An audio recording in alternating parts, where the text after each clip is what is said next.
Well, folks, this week I have a special interview with a very good friend of mine, and that's Chris Lewis. And before we introduce that interview, I want to take a moment, and Chris does as well, of course, to honor the memory of George Floyd, who, of course, passed away last week in Minneapolis. And we just want to dedicate this episode to George and basically just speak out against the racism and the intolerance that we saw. I just want to give you a chance to say whatever you want. Thanks, Andrew. First, I'd like to thank you for having me. Definitely appreciate you for giving me this opportunity to speak. And yeah, what's going on right now is it's madness, and I wish I could say it was something new, something that we haven't seen before, but it's something that's been happening for a very, very long time, and it's deeply ingrained in especially the history of the U.S., but North America in general. Yeah, I mean, I think it was kind of the tipping point for a lot of people, and a lot of emotions, are at play right now. And a lot of people have not too many distractions in their lives right now, so I think there's a lot of factors playing into why I think this is happening and when it's happening. But yeah, definitely something needs to change, and it's going to have to be something drastic, definitely. In terms of personal experience, I mean, I think every young Black male in their life at one point, I think, has had that talk or that convo, with their parents about that's pretty much, sorry about my cat here, but they've had that conversation addressing how you're perceived in the eyes of the law and how to act in certain situations, because like I said earlier, young Black men being shot and killed by the police, unarmed young Black men being shot and killed by the police, has been happening even when my parents were my age, and it's just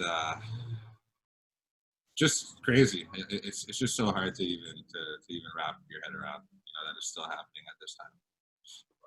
This interview, we're going to go ahead now and share with you that Chris and I did last week about Chris's basketball career, about the Last Dance, Chicago Bulls documentary, talking about the Toronto Raptors championship last year, which Chris, of course, experienced right in Toronto. But again, I just wanted to make a point today to make sure that we honor George's memory, and we just work hard to make a change going forward, Chris. Definitely. One other thing I'd like to add to, I feel like this movement right now is the beginning of an actual big change. Up until now, I think it's always kind of been looked at as a Black or African American problem, police brutality, and now I think people are starting to realize that this is like a human problem. We're all humans at the end of the day, and it's not just our problem, it's everybody's problem, and everybody should address it. And I think that's actually happening now. So the majority, that's where the real change needs to happen, because we've been trying to protest peacefully and with Colin Kaepernick, and just there's no other way to do it, unfortunately. And I think voices are being heard now. So hopefully, I think with time, things could eventually change, but there has to be some sort of radical movement in order for that to happen. Again, Chris, thanks so much for taking the time to honor George here today. And of course, we'll let folks now enjoy this interview between you and I. All right, folks. Well, today I got a special guest. He's a very good friend of mine, Mr. CeeLo, Chris Lewis, my main man. How you doing today, brother? I'm good, man. I'm good. How about you, man? How are you? Doing good, man. Well, this is a unique opportunity to interview you because you're my friend, and we've had so many good chats working together at the hotel last couple of years. And Man, we could have talked all day and night about about sports, but basketball was your biggest love. As you can see today, I got the set decor. It's all Jordan, it's all Bulls. Kind of biased, but in of course relation, because we're going to talk about The Last Dance today. But before we do, CeeLo, I want to talk to you about your playing days and what kind of developed. How did your love for the game develop when you were a young kid? I mean, I think I was initially introduced to the game like most people. It's kind of funny, but Michael Jordan, of course, he even at a young age, I'm born in '93, so I was really young, even when he was playing, but I still knew who he was, and he still impacted me, and I still looked up to him. To be honest, I was actually a soccer player growing up. Like, I didn't start playing basketball until I was maybe 9 or 10, organized basketball. But Jordan, definitely Jordan. Another person, my cousin, my cousin Junior, you know him as well. So when he moved, into my house from New York, we used to always go at it and always play. And he was a couple years older than me, so I think I got a lot of that competitiveness and that love of the game from him too. Definitely. Now, you're actually from Montreal, so you speak 2 languages, man. You're from my hometown, actually, which is the craziest thing. Yeah. I was born in Montreal as well, but you grew up there, man. So what was it like growing up in La Belle Provence? I mean, it's nice, man. It's the cool thing about it is I have a lot of family there, and my parents are both Haitian descent. And there's a big Haitian community there, so definitely growing up with that culture around me and all of my family, was definitely cool. And it's a big hockey city too, and even people who aren't real hockey fans still, watch the game, and they'll close the shops early to go home and watch the game and stuff. So it's a big hockey city, definitely, and that was cool to be a part of too for a little bit. Well, I know personally, I could say I appreciate that you saying that, because you know how nutty of a Montreal fan I am. So I'm sure you can appreciate that too. And we've had those chats at work as well. So with your playing days, you played all the way up to college ball, playing with the Niagara Knights. Is that right? That's right. Yes. So what moment, even before you got to college, did you realize, man, I got some skill, I can play? And who started to notice you in your younger days? You know what? I would actually say it's funny because a lot of my playing days, it kind of comes full circle. So back to my cousin Junior moving from New York and influencing me to start playing basketball. So at the time, he went to Stanford Collegiate. His basketball coach, Vio DiMartino, ended up being my high school basketball coach as well as my travel basketball coach. And that relationship, that link started because of my cousin Junior as well. So when he was in high school playing in Stanford, I was maybe in the 6th grade or 5th grade, I believe. And that's when he introduced me to Vito. And Vito had a son just a year older than me, and he coached his travel basketball team. And that's how I started playing travel basketball. So it's interesting, it's kind of how things worked out. You and I talked a lot about the impact that Vito had on you as a person and as a player. Would you tell us a little bit more about that? Yeah, definitely. I think when I first started off playing, I didn't have much confidence in my ability, and Vito was definitely the guy that gave me that confidence and told me, hey, just go out there and play. I've seen you do amazing things. Just go out there and be yourself and play. How important is that off the court too, right? And because when you're on your own, you're not with your buddies, you're not playing, you're kind of in your own head sometimes, right? So how did that affect your confidence just overall, and then it helped you be a better player on the court?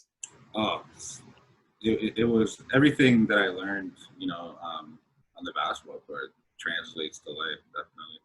And I think it just taught me not to overthink certain things, and knowing that you could do it because you've done it before. So it's no surprise, and just, kind of putting your head down and just doing it without really thinking about it.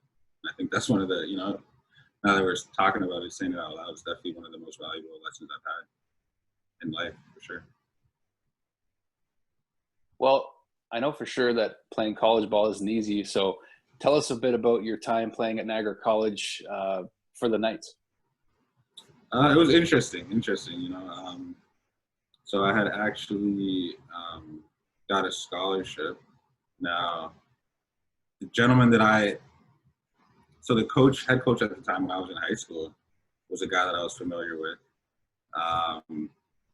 But by the time that I actually went to school, it was a different head coach. You know, so it was kind of a different dynamic because I didn't know him at all. He didn't know me at all. So I had to, you know, kind of start at zero and show him what I could do. So I didn't start, you know, in the beginning of the season, which was interesting. But in retrospect, I'm happy because I really had to work and show him what I could do. So I think that brought the best out of me. And then a couple of games into the season, I ended up starting, and I ended up being a sixth man for a little bit of that process too. So it was a good overall experience, definitely. And I matured a lot as a player. I think I saw some of the maturity of you as a person because I got to work with you. I didn't get to play with you. So I still got to get on the court with you, man. There's no doubt about it. We got to, when this is all over with, you know, whether I come to Toronto or whenever you come to visit your family here in Niagara, we got to play, man. You got to dunk on me. I'm going to let that happen. All right, CeeLo. So you know why we were going to talk about this today also, but The Last Dance. So what are your first thoughts about this whole Bulls documentary on this dynasty and arguably the GOAT, Michael Jordan? I mean, he is definitely. I mean, even before this thing came out, you know, my opinion was in concrete. You know, it's Michael Jordan for sure, by far the best, and this just cemented it even more. You know, it gave you a lot of context to because I had heard a lot of the stories, but to actually, you know, have the context of it and the pressure he was under, and it's just very inspiring. Very inspiring. Man, that makes me think too, because you've mostly grown up watching LeBron. So for you to be able to say Jordan was still the best, what's other than this documentary maybe cementing that belief that you already had, what is it about Jordan's game or that era? What makes him, you know, stand out amongst anyone? Oh man, there's a couple of things. I mean, first of all, you have to bring up the fact that it was a hand check era. You know, it was a lot harder to score back then. What I always appreciated about Michael Jordan was he took the hardest shot in basketball and perfected it. You know, the lowest percentage shot in basketball, the mid-range jumper, and he perfected that, and that was his go-to weapon. You know, and if you could do that, you become unstoppable because, you know, if anyone sags off of you, that jump shot's there. If anyone plays you tight, you're going by him. So it's I think him being able to do that and his killer instinct, you know, those are just things that you haven't really seen. Not that combination. You haven't seen that combination in any other player in the history of the game. Well, we could debate. I mean, I'm with you, obviously, on the Jordan train, by the way. Like, I can't argue that at all. So what about the rest of the Chicago Bulls? Did you learn, you know, whether it's Phil Jackson, Rodman, Harper, the earlier 90s Bulls like Armstrong, John Paxson, and any of the Bulls, like what did you learn that you didn't know before about either of the two teams of the two three-peats? You know what? I didn't know about the Scottie Pippen stuff.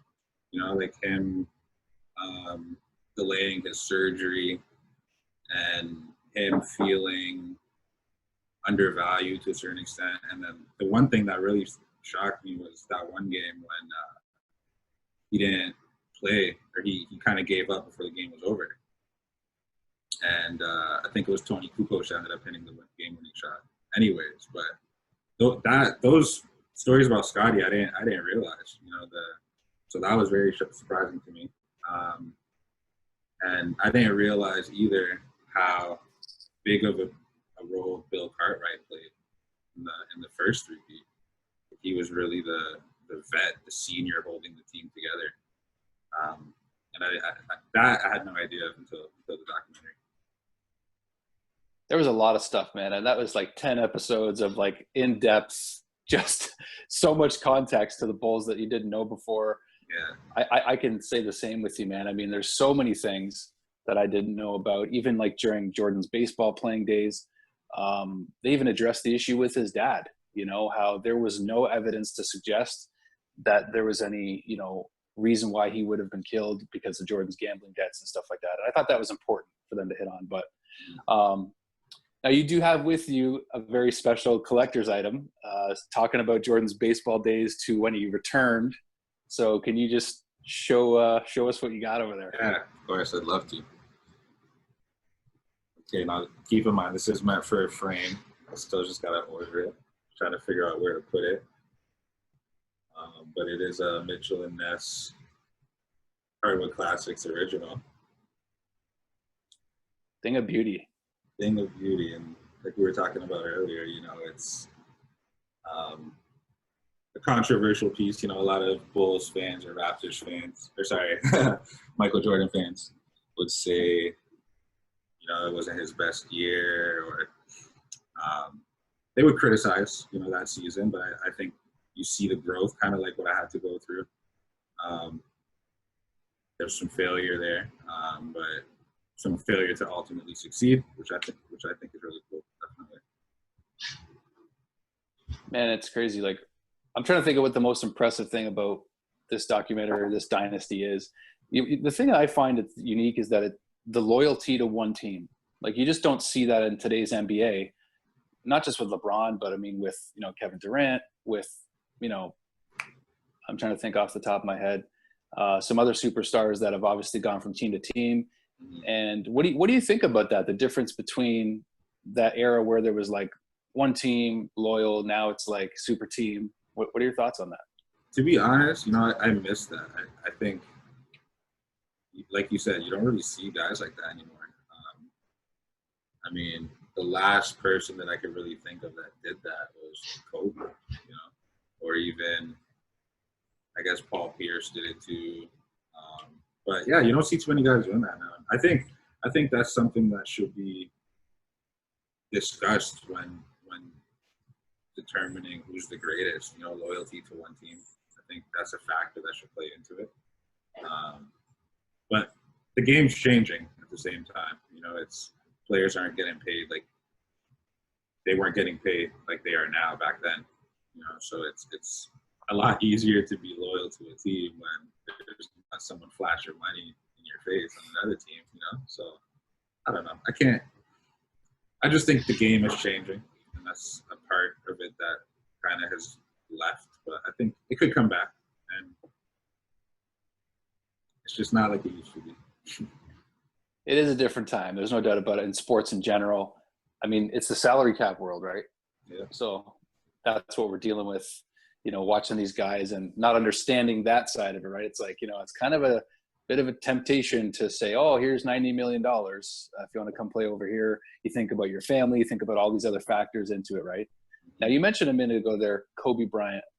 Obviously, God rest his soul, still hard to believe, you know, that he passed, right? So I wonder with him and his legacy, you know, he did stay loyal to one team, and also his game even emulated Michael Jordan's, I think, the closest in terms of his finesse, like just the style of play.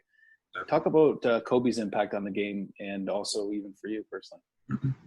I mean, Kobe was a second coming of Michael Jordan. You know, I think anyone that really loves the game or has watched the game could see that, the mannerisms, everything. And I just think it's crazy because I'm going to kind of sidetrack here. So they came out with there's been a couple of debates, you know, and the first thing is LeBron, is he an all-time Laker already, right? And I just, after 2 years, a year and a half really, of him being on the team, I don't think you could put him in that conversation when you think of a guy like Kobe and what he's done. And there's, in certain ways, he's surpassed Michael Jordan. You know, when you think about that 81-point game, and his shot selection. He took a lot more threes than Michael Jordan. But I think he's definitely, to me, top 5 greatest of all time. 100%. Yeah, we actually got to see a little snippet of Kobe in The Last Dance as well.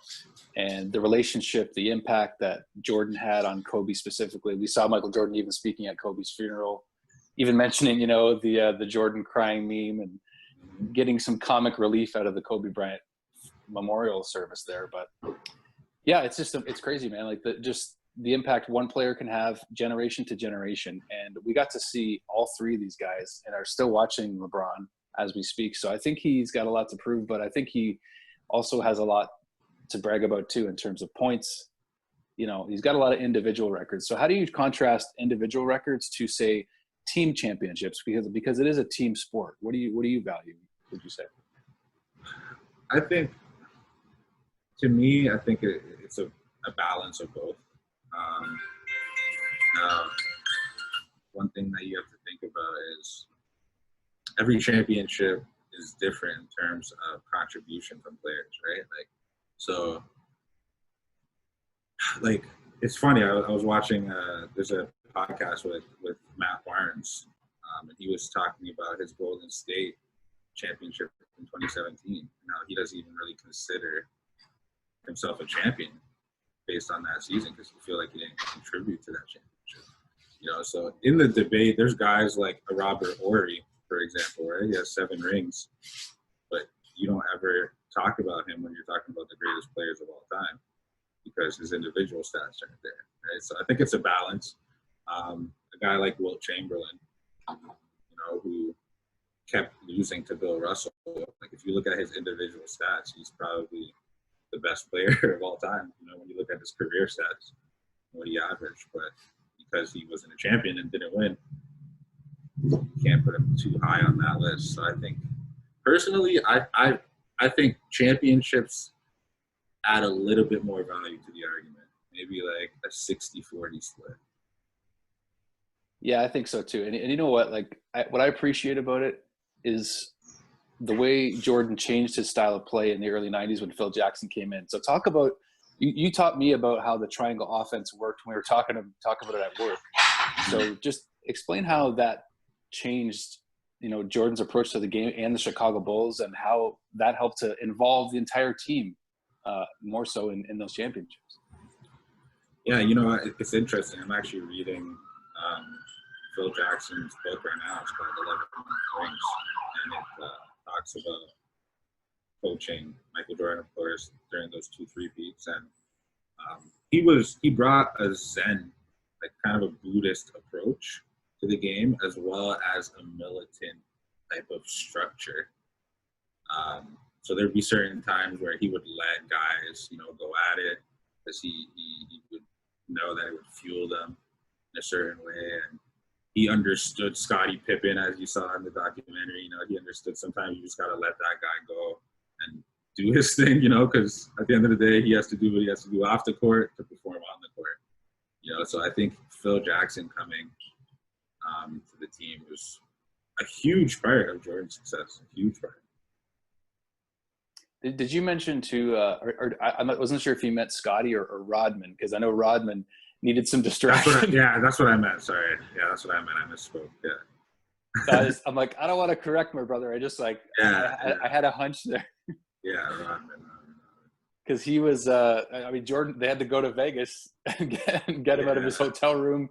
Carmen Electra's hiding in the corner. Yeah. Chris, I want to go back to your playing days again. And just tell me, what was one of the highlight games for you personally that stood out to you? So there was this one game.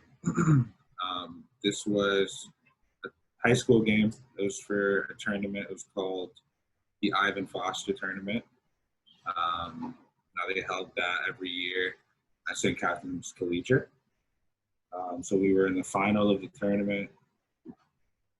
We had a couple really close games. We almost didn't make it to the finals, but there was a lot of pressure to win. We were the number 1 ranked team. we had a player on our team, Kevin Breeden, who had just lost his grandfather, and that grandfather that just passed away, the tournament was actually named after him. So we really wanted to take it home, you know, and the game came down to the wire. We were down 1 point. We had the last possession. And on a scrambled play, I ended up getting the ball and then hit a mid-range jump shot to win the game. And, you know, everybody was celebrating. And then even my teammate and his mom, you know, came to me and thanked me, you know, because they really wanted to take the trophy home that year for the grandfather that had just passed. And yeah, that one was definitely one of the most memorable games, just because of the pressure that was on us to win, and we had to win. So yeah, definitely that was one of the better ones. Well, that's a hard story to talk just from an emotional level. But you also mentioned you had a standout game for the Niagara Falls Review Tournament as well. That's right, yeah. So again, this was the finals of that tournament, and same stakes, you know. We were a pretty good high school team, so we always had a target on us. And I believe we were playing against West Lane, at West Lane. And Jay Triano, the coach of the Raptor at the time, Niagara Falls native, he was actually at the game. And I came out in the first quarter, had 16 points, didn't miss a field goal, and ended up with 25 points at half. And I didn't even play the second half because we were killing them and the bench was in. So that was another really cool game. And it was kind of cool to do it in front of NBA coach and Meyer alumni as well. So. Well, we'll get to the Raptors in just a minute. I mean, you're in Toronto, and there was kind of a significant event that occurred last year in Toronto in terms of basketball. Just a little one. We're going to get to that in a second, but just quickly transitioning back to The Last Dance. I just had to do this for a selfish reason because you and I talked about Space Jam, and I think my favorite line from that movie is Larry Johnson. And if you can say it with me, I want to say it with you at the same time. So you know what the line is. You got to say it with me, all right? Shoot. I don't know if I know. Okay, let's see. Maybe when you start, I'll know. Larry Johnson. Is this when he's a monster, or is this when he's actually himself? This line. This is at the end of the movie when Jordan brings the ball back to give them their talent back. Gosh, no, I'll just say it. I don't think I'll get it. All right, well, I would just say it at random to you at work at times. It would just be out of nowhere, but you would know where it was from. I'd be like, give me my powers back. Oh, yeah, of course, man, of course. It's been a while, man. It's been a while. Give me my powers back. There it is. I had to do it. I was like, oh, I have to do it. This makes me reminisce about those fun nights we had working at the hotel, man. It was such a good season working with you, man. So I miss those days. Me too, man. Me too. We're basically doing what we're doing now, and we, you know, every day, just talking sports and going back and forth. Yeah, for sure, man. So all right, let's talk about it, man. So biggest parade in sports history, maybe, like, just from the beginning. So basically, here's what Chris did, just so the audience knows, okay? So I think it was May 1st. He leaves the hotel, moves to Toronto. He's like, all right, I got to go watch a championship playoff run. Peace. So just tell us, man, how it was moving to Toronto at the perfect time when the Raptors are on their way to their first NBA title. Oh, it was amazing, man. Just great timing. It was just so much momentum in the city at the time, you know, and I remember, I'll never forget the game where Kawhi hit the shot against Philadelphia. We were at a bar just across the street from the house, and literally everyone went nuts in there. The beer went flying up in the air, and, you know, everyone was hugging, cheering, and it was honestly like a month and a half of just partying in the street after every win, and just the collective support everywhere you went. You know, people who don't even really watch basketball, you know, we're tuning in every game, and just amazing. The parade was a marathon in the sense that, you know, it was a really early start to the day. You had to get there, and they were late coming by, but it was just so worth it. So worth it. You know, there was people. I have so much footage on my phone. There was so many people, you know, like watching fireworks. They were just going crazy. Hard to put in words. You know, you have to be there. But definitely something that I'll never forget. And to be honest with you, something that I didn't ever think Toronto would do in my lifetime. I can't lie about that. I appreciate the honesty, man. Now I think we could do it again. Now that we have a taste for it, we're definitely going to win a couple more as a franchise. Maybe with Giannis. Ooh. Little, just throw that out there, right? Yeah. Man, it was something else, though, because I remember watching Kawhi Leonard in the last two series specifically, and I remember just like texting you, I think, or someone, and I was like, man, he was Jordan-esque. And then one of the guys on TV said the same thing. Yeah. Oh, yeah. And it's especially when you look at the shot selection. Again, you know, he was taking mid-range shots at the end of the game. You know, and that's a lost art nowadays. But it was just amazing. I think he's kind of a combination of Jordan and Pippen. You know, when you look at him, his stature, and it's just amazing to watch. Kawhi is unbelievable. Is there any hard feelings from you personally about him leaving, or were you kind of just like, all right, he gave us what he could. He didn't have to be here. Yeah, you know, I had no hard feelings, none at all. You know, and I was just appreciative of what he did, and he brought that championship culture to us. He gave us that last piece that we needed, and he developed all of our players. You know, at the end of the day, him being here helped everybody, from the worst player on the team all the way up the ladder. You know, even the management side of things and head office. So what he did was amazing. You know, and I'm rooting for him even now. I can't. No hard feelings at all. I hope he wins one with the third team. That'd be amazing to see. Yeah, like his situation is unique, right? I mean, it was a trade. You don't have control. And the Raptors had a chance to keep him maybe, but, I mean, he wanted to be at home. I mean, if John Tavares, you know, NHL, New York Islander for 9 years, has the opportunity to go home to Toronto after being there 9 years, I mean, surely Kawhi can leave after 1 year. Yeah. And you know what, though? Like, it's very interesting because you rarely see that in sports. Like, you rarely see someone leave after winning a championship, unless it's like their retirement or it's a situation like Jordan in The Last Dance, or, you know, it's just rare. It's rare to see that. So it's, you know, I wanted him to stay. You know, we had talks about it. And I thought if we won that he was going to stay for sure, because I had never seen anyone else do that before. Leave healthy and a champion, and just the likeliness of you winning 2 championships after you've won one. I feel like you're more likely to win the second year.